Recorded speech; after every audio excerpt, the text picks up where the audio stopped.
쿠팡에서 대규모 개인정보가 유출된 원인은 쿠팡 서버의 인증 시스템이 취약했기 때문으로 분석되고 있습니다.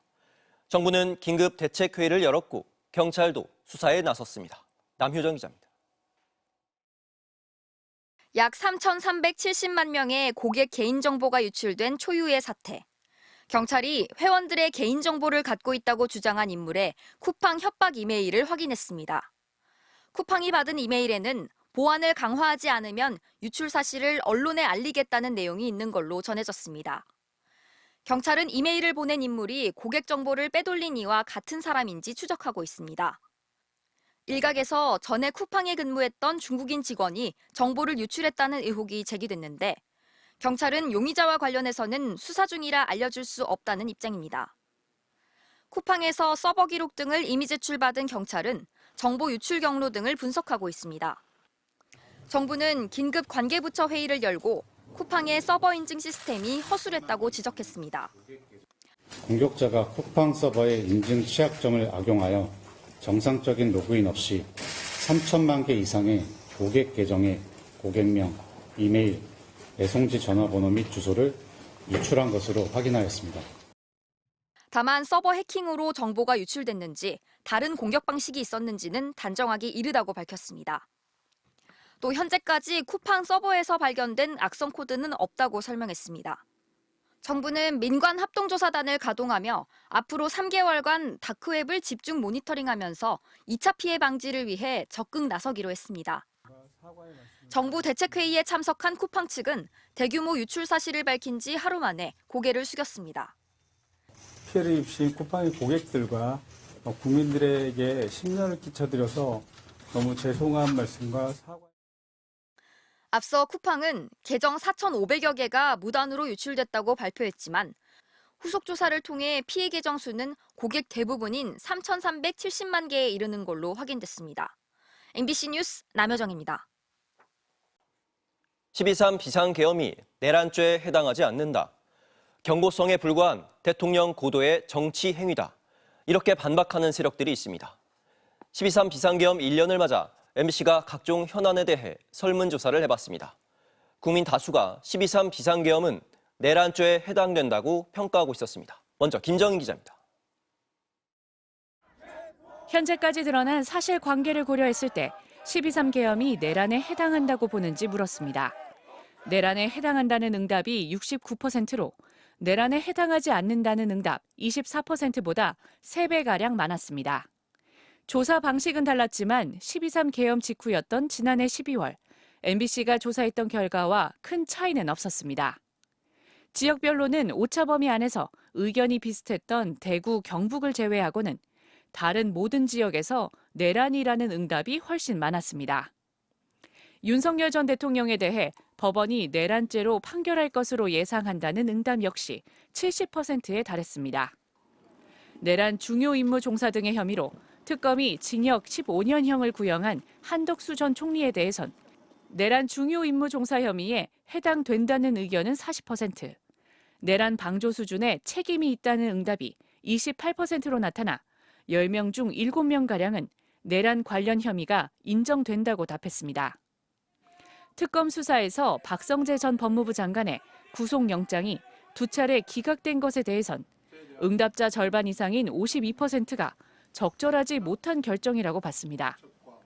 계엄 직후 윤 전 대통령과 통화하고 계엄 해제 의결을 방해했다는 혐의를 받고 있는 추경호 전 국민의힘 원내대표와 관련해선 응답자의 60%가 계엄 해제 투표를 방해했다고 본다고 답했습니다.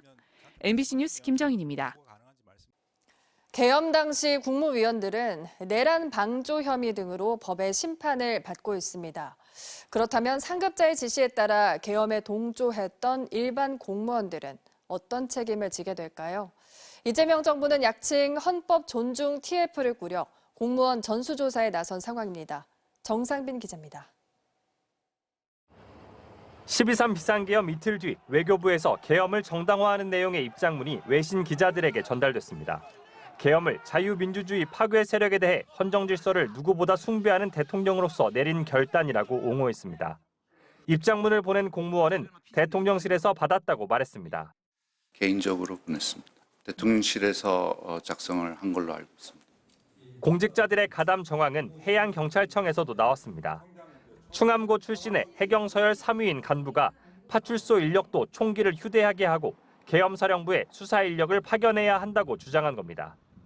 만약 이런 공직자들을 징계하지 않고 그냥 넘어갈 경우 앞으로도 또 다른 비극이 반복될 수 있습니다.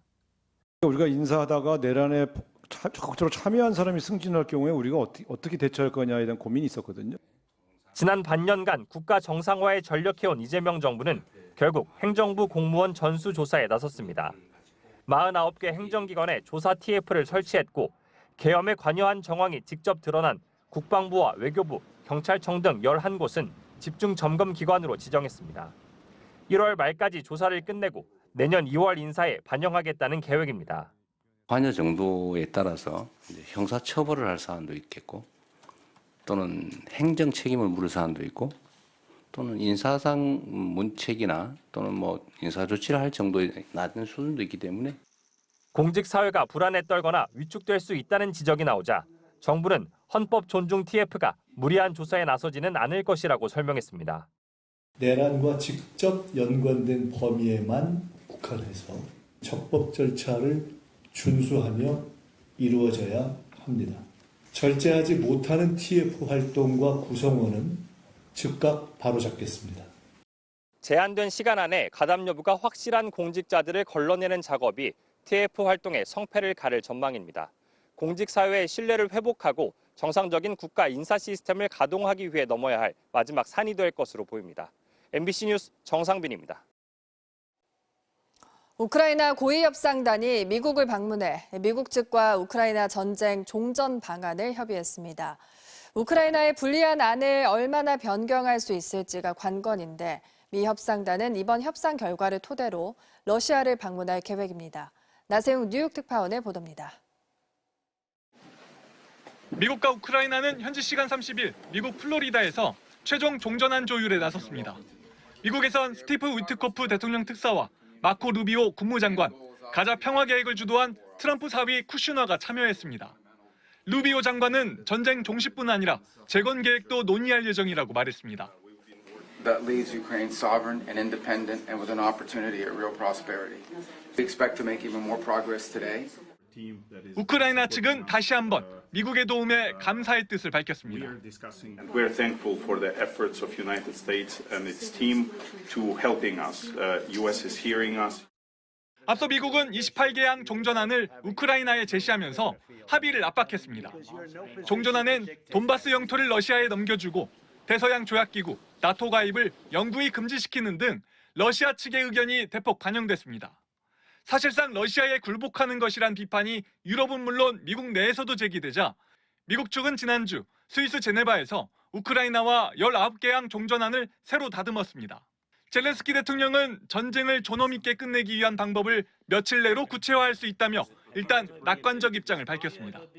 양측은 영토 문제 등 민감한 사항을 젤렌스키 대통령과 트럼프 대통령이 직접 결정하도록 남겨둔 채 종전안 작성을 마무리할 것으로 예상됩니다. 위트코프 특사는 이번 주 러시아에서 푸틴 대통령과 최종 논의를 이어갈 계획이고 젤렌스키 대통령은 프랑스 마크롱 대통령 등 유럽 정상들과 차례로 만납니다.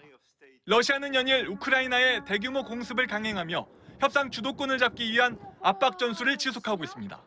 뉴욕에서 MBC 뉴스 나세웅입니다.